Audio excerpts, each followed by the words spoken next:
After 71 days on the Klondike Trail, they have almost reached the rainbow's end. It's our last day on the water. Tomorrow we hit Dawson, so we're only about 15 kilometers or so from Dawson right now. We arrive tomorrow, and it's such a good feeling. I don't know about the other guys, but I mean, I am here for the gold.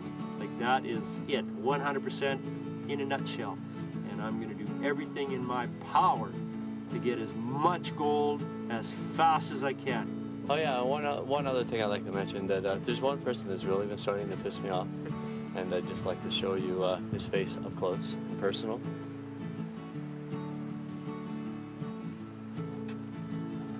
We're going to Dawson. We got 15 more minutes to get there. I can hardly wait. I'm so excited. I'm nervous, and I can hardly wait to have a bath and a full belly and a beer, and a beer, and a beer, and a bath and a beer. For over 2 months, they have climbed mountains, crossed lakes, and lived off the land. It has taken 1,000 miles and 105 years, but they can finally call themselves Stampeders. Dawson bound, Dawson bound. Everybody knows I'm Dawson bound. Looking for gold that's never been found. Everybody knows I'm Dawson bound. Wind and rain, wind and rain won't send me back to where I came.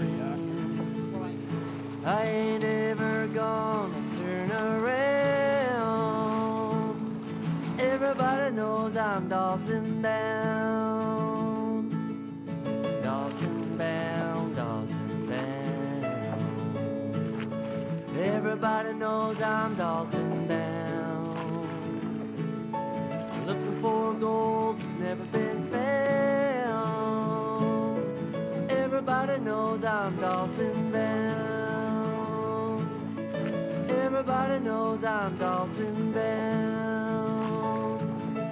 Everybody knows I'm Dawson bound. Looks good. That's it, eh? That's Dawson? Yeah. All right. What do you think they thought, Andrea, 105 years ago when they saw Dawson? I think they thought, woo-hoo! At the height of the gold rush, Dawson City was almost as big as Seattle. Its streets teemed with gold-hungry Southerners known as Stampeders. One of those men was journalist Tappan Adney. 50 men go by, and no one knows his neighbor. If you see a man twice, you call him partner. But it is a lie, as is the word friend.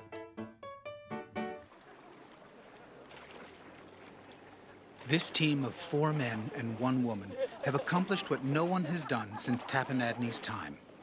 Crossed the Great Gold Rush Trail from Dyea to Dawson as period-appropriate Klondike Stampeders. Sebastian looking at the camera, Rick They began as a group of ordinary citizens. When it was over, they would never be the same. I almost want to cry. I do already. And it's only day 2, and we haven't even got to the scary parts yet. A homemaker and a photographer. A part-time miner, a folk singer, and a young man who lived in a van. On the great mountains of the Chilkoot, they carried thousands of pounds of supplies, plus a boat, up the slopes of loose rock, reaching the summit with relief and joy. I didn't really want to say to everybody I'm cold, because I don't want that all the guys think that I'm just a kid. This will be one of those days that I remember about the trip, like forever and ever. By midsummer, food was low, and they learned to live off the land. The team faced many dangers on the journey north, but their biggest struggle was within the group. The men were not happy when Andrea put them on short rations, leaving her to hike long portions of the trail without her teammates. Do you see them here? It's midnight and they're not here. Finally, On the outskirts of Dawson City, at a place called Split Up Island, Andrea decided to go her own way. I don't really have any plans to go out to the gold field with these guys. I feel like I can do better for myself if I get a job in town. Nice to see new people in town. What a motley looking crew. Fresh from the creeks, are you? Got a few claims for sale. Jack Manure. Lovely to meet you all. Nice to meet you, Jack. A century after the gold rush, the people here are proud of their past. But Dawson City is also a town of beginnings. Just don't get downwind of us.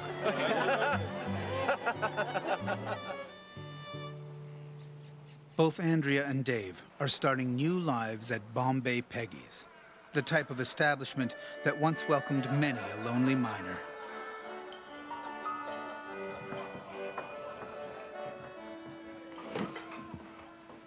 Wow.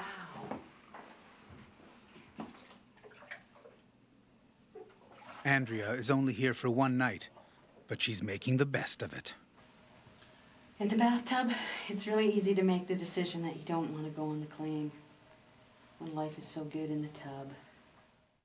During the gold rush, the citizens of Dawson City picked their sins.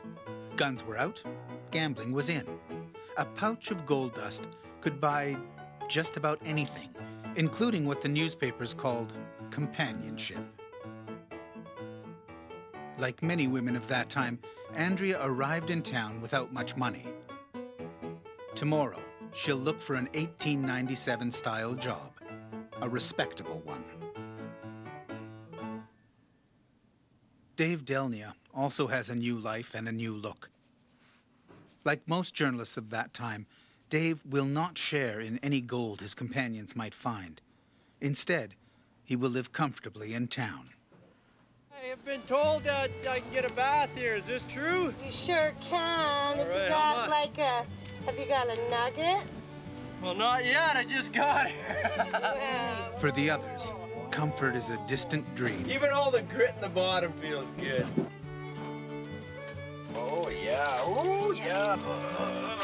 It looks like claws more than nails. You don't think they did this back in the day?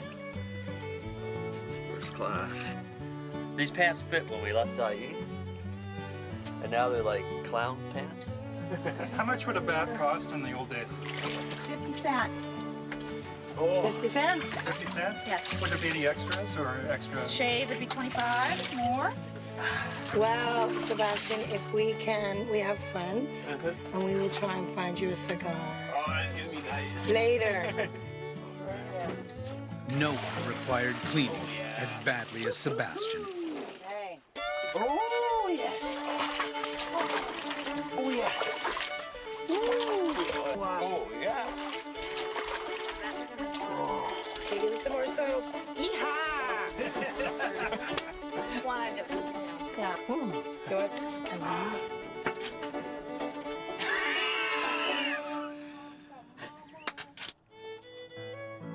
To celebrate reaching Dawson City, they're having the sort of meal weary travelers might have enjoyed in 1897. Oh, my goodness. For you. Oh, Pass look me at those that. appetizer plates in the middle. Yorkies and prime rib. Are there more pickled beets? Can you get another round of Oh, I've been dreaming I'll about bring this. them. There you go. There's some more bread here. Oh, And I'll just go get some more Yorkshire pudding. You just stood up here and ate raspberries. I felt a little guilty having such a fancy bath. As soon as I heard you had 5 ladies pouring water on you, I was like, never feel guilt again. Tomorrow, they are going their separate ways. But first, they must resolve the crucial question faced by every stampeder who made it this far. If they find gold, how will it be shared? Now, if you do find some gold, how will the gold be split up? And has Andrea's contribution, is that worth a share of the gold? Good question. Doesn't have to be a big share. Well, I think the best way to work that out is if we find nothing, Are you willing to give us some of your wages? Certainly. I already said I would. So then it's still a gamble for all of us. And if we split now, why would anybody that splits now be entitled to any future earnings? That's just the way I see it. They still need to have a share, but maybe not the fifth of the goal, because like they put all the work to come here, but there's actually the work for the goal too. That it's not. She's not willing to go out there and risk not making any money, whereas we are taking that risk. There's no guarantees we will get anything, and there's no guarantees that you would come out and support us if you knew we were working a dead mine. Because there'd be no evidence there that we were going to be successful, and you might run into a successful miner in the meantime. So, I mean, historically, I'm sure that happened. Yeah. Why stick with a bunch of people that are digging dirt all day, you know? So, By the end of the meal, it has been decided. Andrea will get nothing.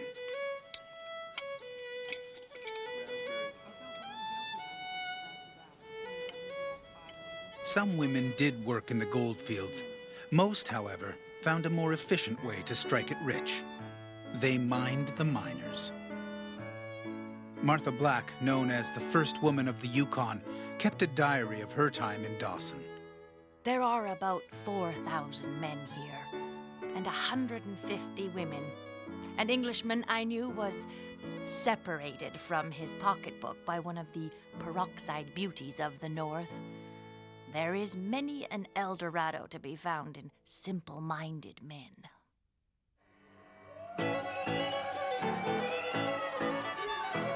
And this is where the men, simple or otherwise, came to be separated from their gold dust. Klondike cakes. The Moulin Rouge, Yukon style.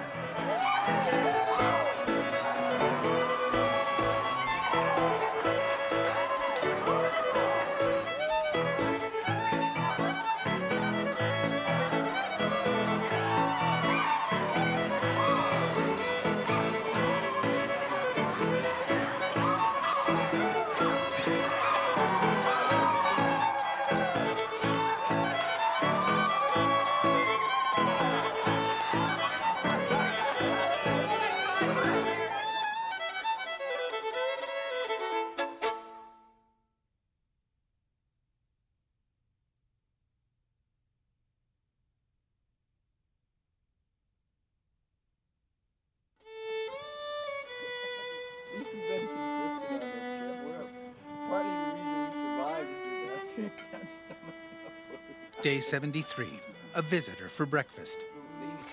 Yukon miner Sam Holloway. So, what is the definition of a Yukon gold mine?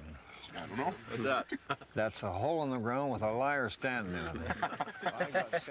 Sam has prospected for gold all his life. If he found any, he's not saying.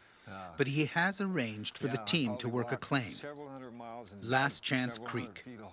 Sam says it's a sure thing. I guarantee you there's gold in that little valley down that claim you're going to.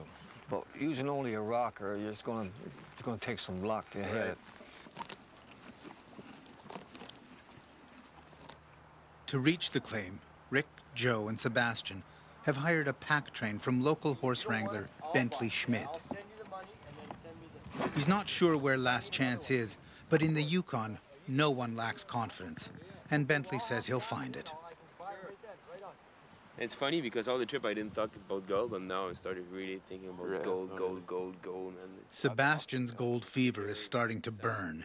He's 19, he's broke, and he hopes Last Chance Creek will put some money in his pocket.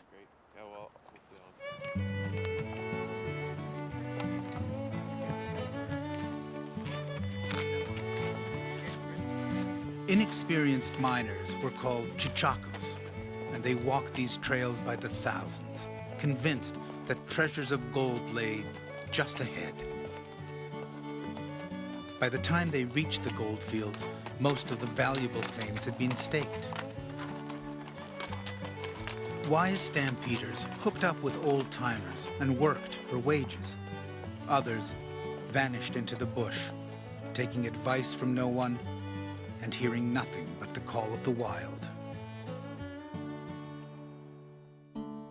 They were looking for claims like Rabbit Creek, where it all began in August of 1896.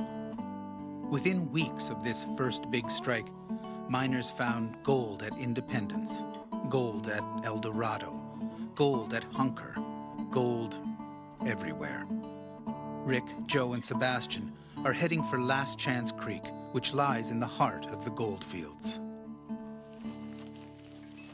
The problem is, Bentley can't find it.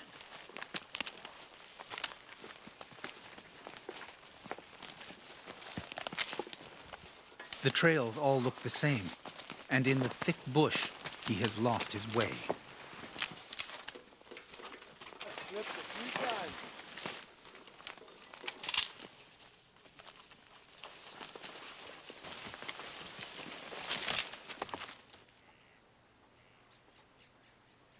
Hours later, Sam Holloway is worried. He's driven out to the claim to help the team get settled, but they are nowhere to be found. I think I'm stuck here for a while. How long of a journey is it from town out here? They should have been here in about 8 hours with that pack train. 3 or 4 hours ago, they should have been up on that ridge ready to come down. And that's about a 20-minute walk. They're up on that ridge somewhere. They've gone down the wrong side. Not only have they gone down the wrong side, they've gone down the wrong valley.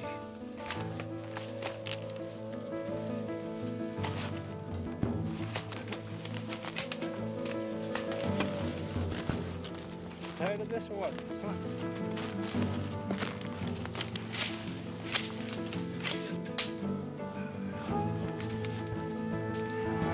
It's getting pretty heavy in here. Big trouble now.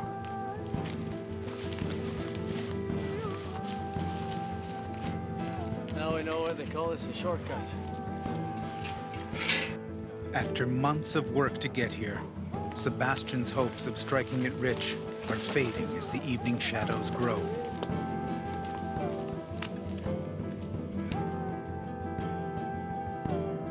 Danger is ever present in the Yukon.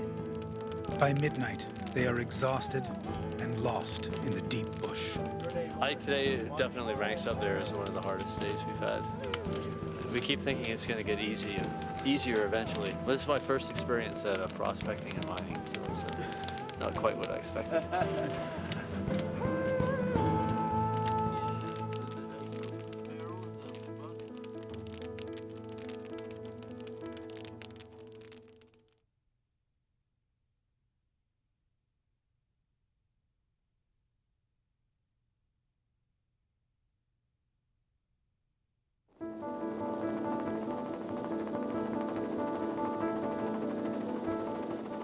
The Yukon is an immense wilderness, which has swallowed many a southern Chichaco.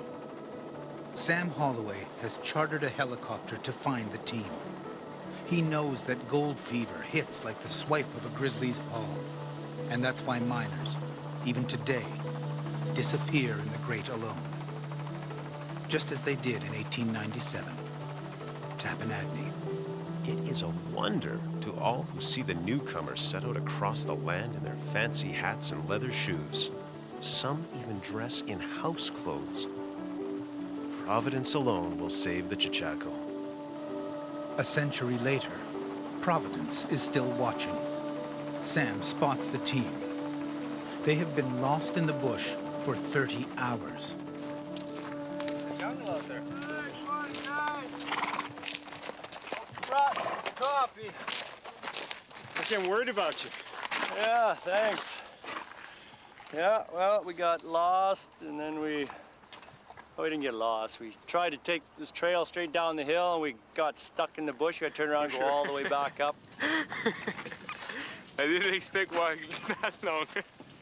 I was expecting a little 5 hours walk, not a 24 hours walk. We haven't eaten since yesterday morning at 7 a.m.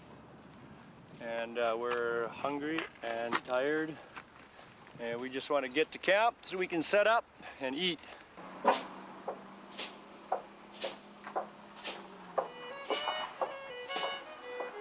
Andrea has found a job.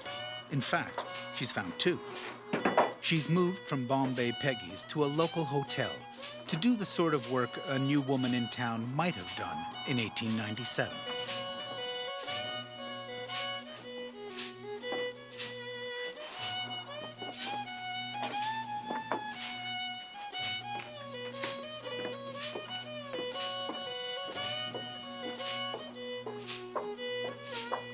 I work at the bunkhouse here where I stay. I'm there every morning. I go and see if there's work.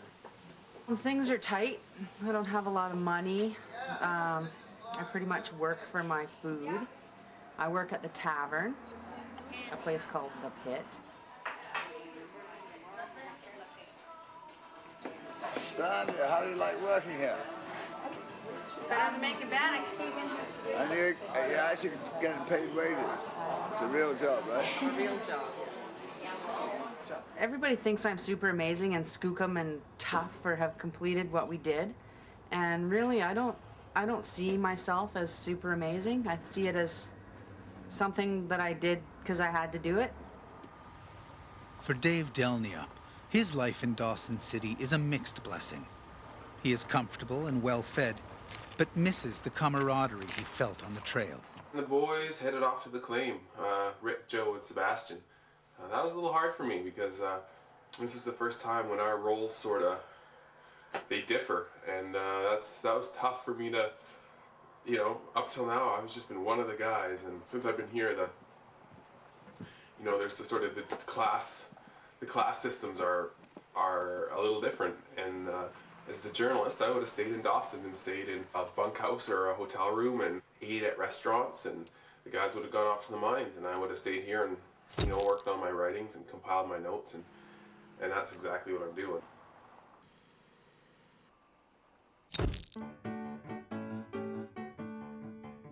Gold Rush journalists competed fiercely for stories, and there were plenty to tell. Tapenadney.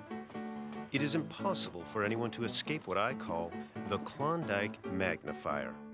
Life here is unbelievable in the telling. But you can't tell no lies about the goldfields.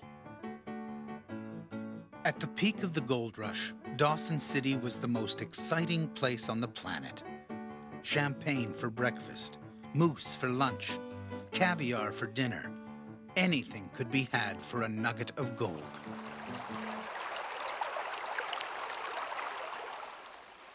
The gold was found in places like this, Last Chance Creek. With Sam leading the way, the team has finally found it. 10 weeks after they began, they have reached the end of the trail. This is it.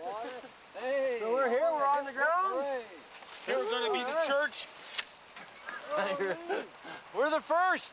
So I guess last chance. Last chance, yeah. The end of the rainbow, it's right here.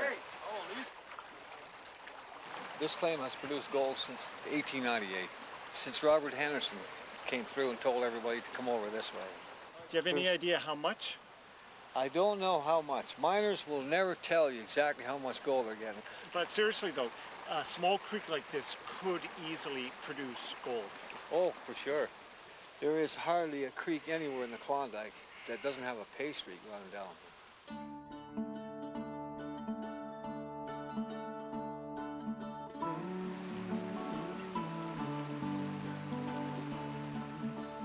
Life on a mining claim hasn't changed much in a century. It is damp and it is muddy. Got to locate where the gold was being carried across it, because if any gold was carried across that, it would have worked its way into that bedrock. It's just dirt, eh? Oh. Yeah. Oh, and there's the holy permafrost right there, eh? Holy. Much of the ground in the Yukon is permanently frozen.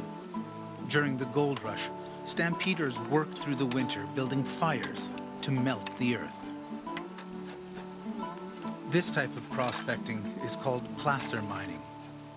The work is the same today as it was in 1897.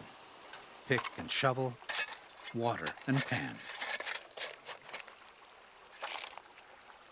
Rick Unruh would have fit in with those stampeders. Like many of them, he's a family man. But he endures the loneliness. The lure of gold is strong. The gravel's really rusty, and rusted gravels are an indication that there's mineralization. So, and you know, any areas of mineralization are a good sign that there's potential for gold there. I got this sample from as low as I could, and we'll just pan her down and see if we can get any colors out of her.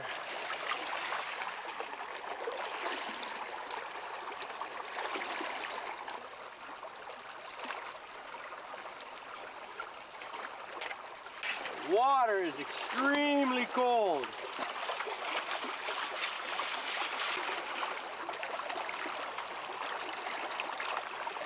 Just hope to see the nice little flake or two to at least let us know we're kind of in the right spot here.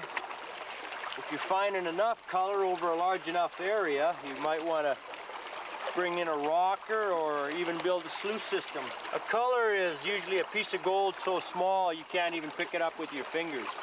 And anything that you can pick up with your fingers, I usually consider that to be a nugget. If there is any gold, it would be right up in here. You can see there's a slight layer of real fine black sand up there. Really fine black sand, but not even a color. Not even a color here, so. To find the gold, you follow the water. It shapes the land and grinds rock into gold. This is a rocker box, faster than panning. It's a box that rocks back and forth, and you can take this little hopper thing here with holes in the bottom. It goes up in the top. You would put gravel in there.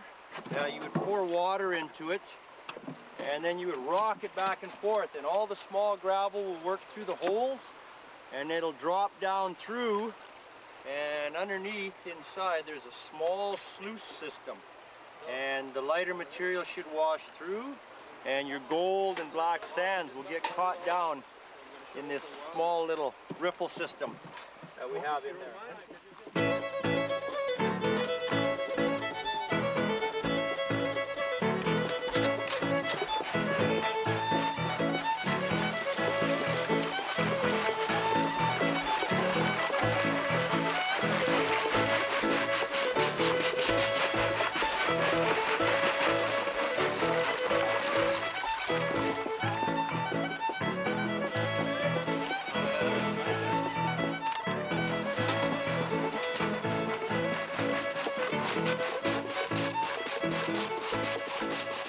Some miners say there's music in their work, and it's the sweetest sound of all.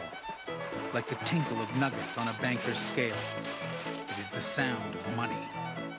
But only a few will ever hear it. We're finding lots of rocks.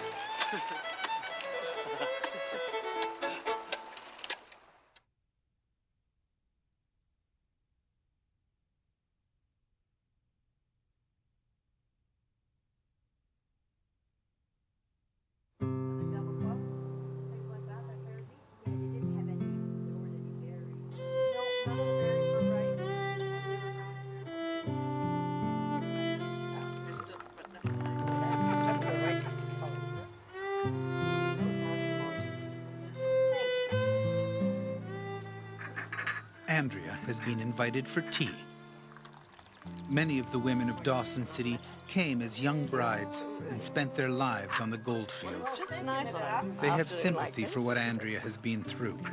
How long since you've had tea out of a china cup? Months.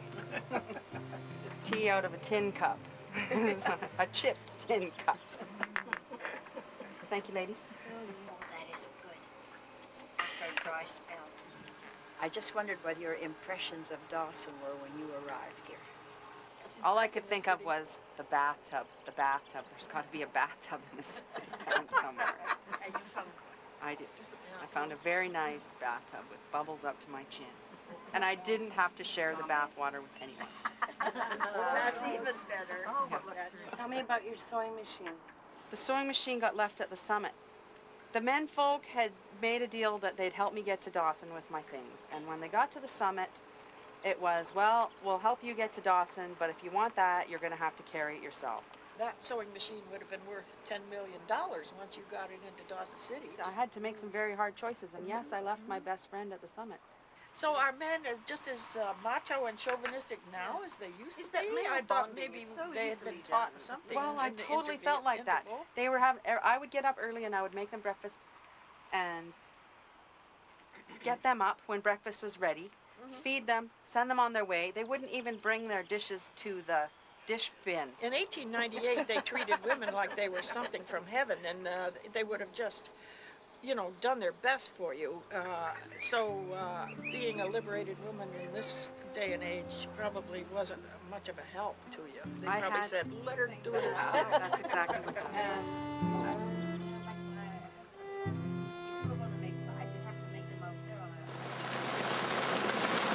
This is life.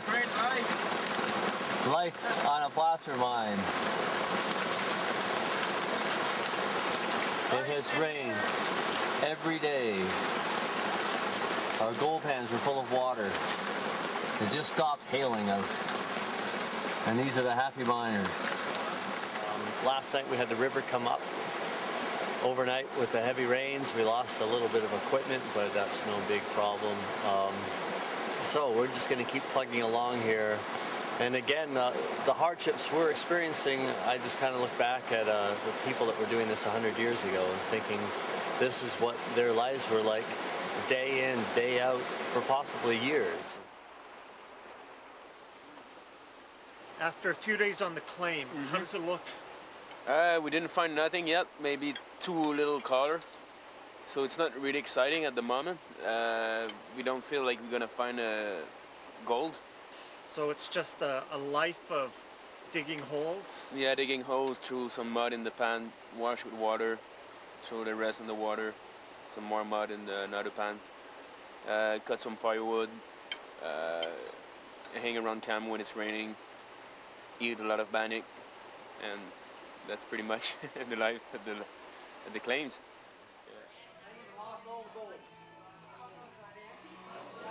Back in town, Andrea isn't having much fun either. This is the hardest part now, staying in town and staying focused on my task. But all I do is worry about the men. You know, I'm thinking, I hope they're okay. I hope they get gold. I hope they're eating properly. I hope they're not burning the bannock. I hope they don't waste their sugar.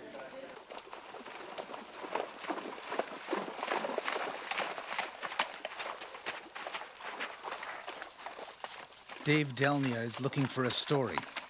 He's rented a horse and is heading to Last Chance Creek.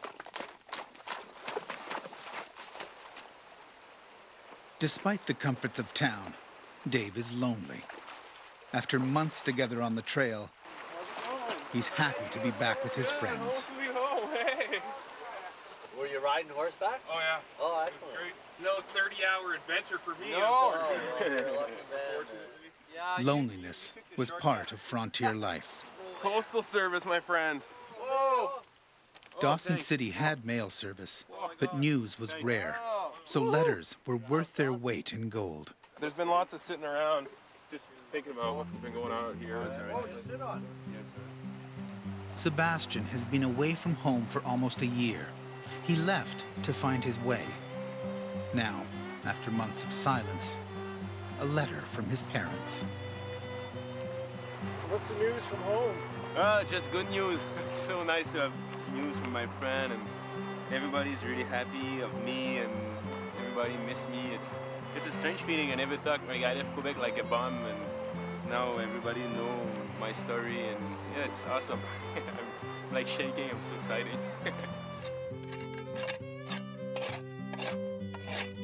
For Rick, there is no mail, and this worries him. Nothing from his children, nothing from his wife. By nature, he is a hard worker. Today, he works harder.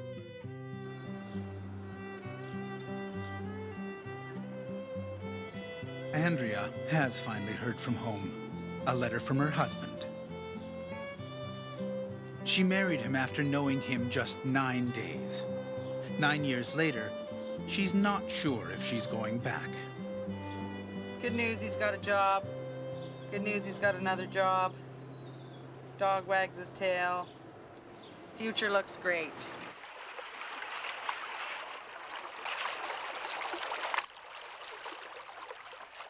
After 10 days at last chance, they have found nothing. Rick has panned endlessly, driving himself hard to cover the pain of missing his family. All he has found is frustration and heartache.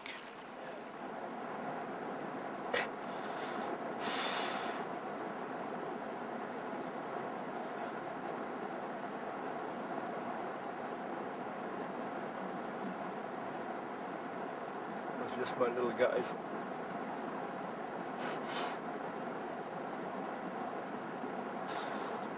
Sixth birthday. 2 days ago.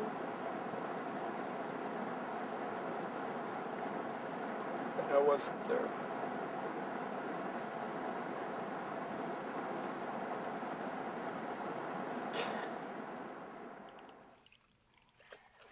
In 1897, Tapenadney saw the same thing.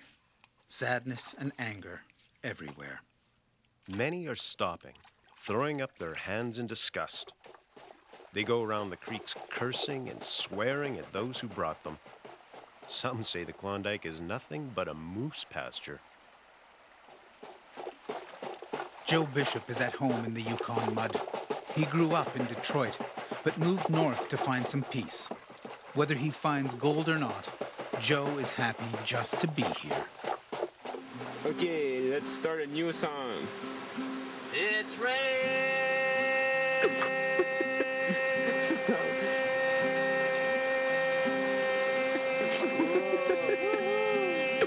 so much fun. Outside. Again. Oh, yeah, again. We've had our adventures. We had a bear come and tear through camp, creating a little bit of havoc and eating a little bit of food, but we scared her off. And a couple shots from the shotgun, and I don't think we'll be seeing much more of that bear anymore. We gave it a good scare. Well, Rick did. See, there's our problem right there. Damn, I missed him. But hopefully he'll know better than to come back here again.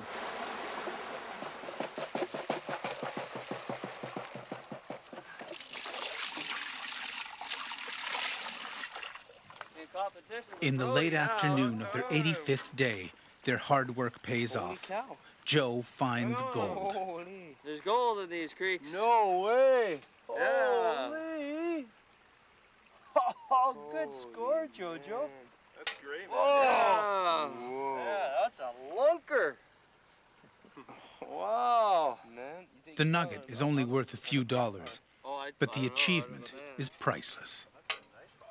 All right, boys. So you got your big nugget now. Yeah, now. Time for everybody to get their big nugget. The team can now stand beside the gold rush ghosts of Swiftwater Bill and Skookum Jim as men who have pulled gold with their own hands from the earth.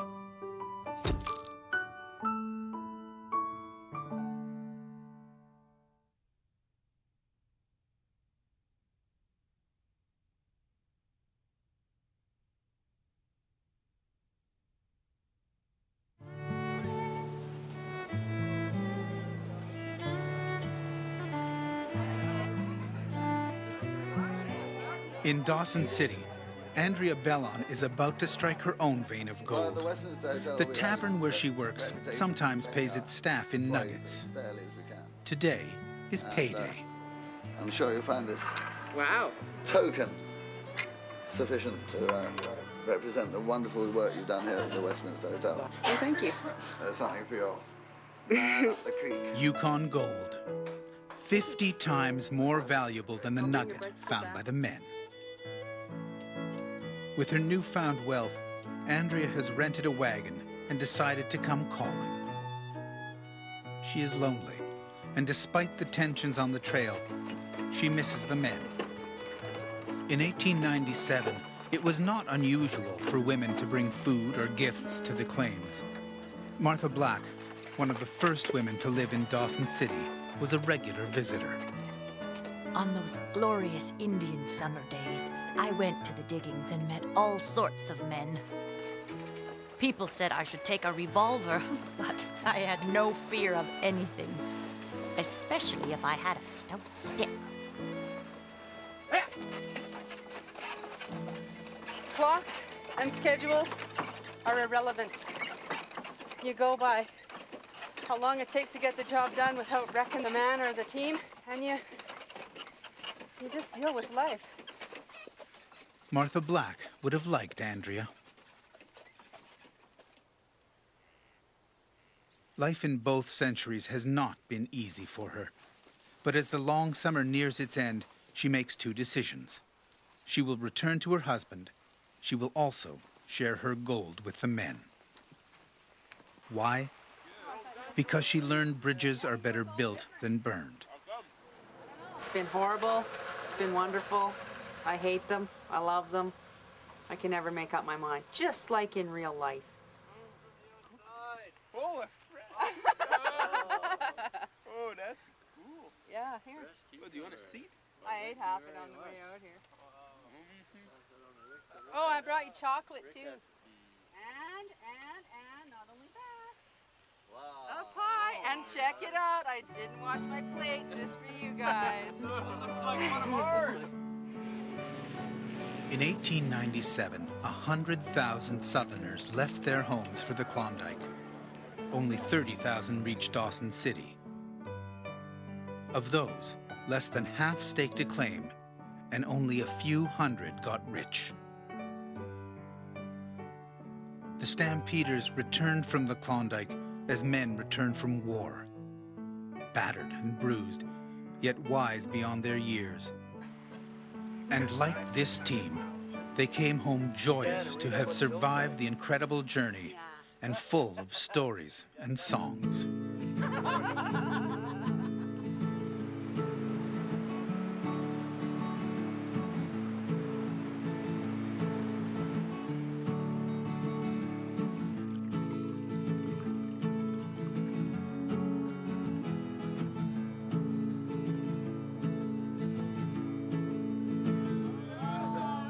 For 3 months, these ordinary people lived in a time when adventure sprang from the hearts of the least expected.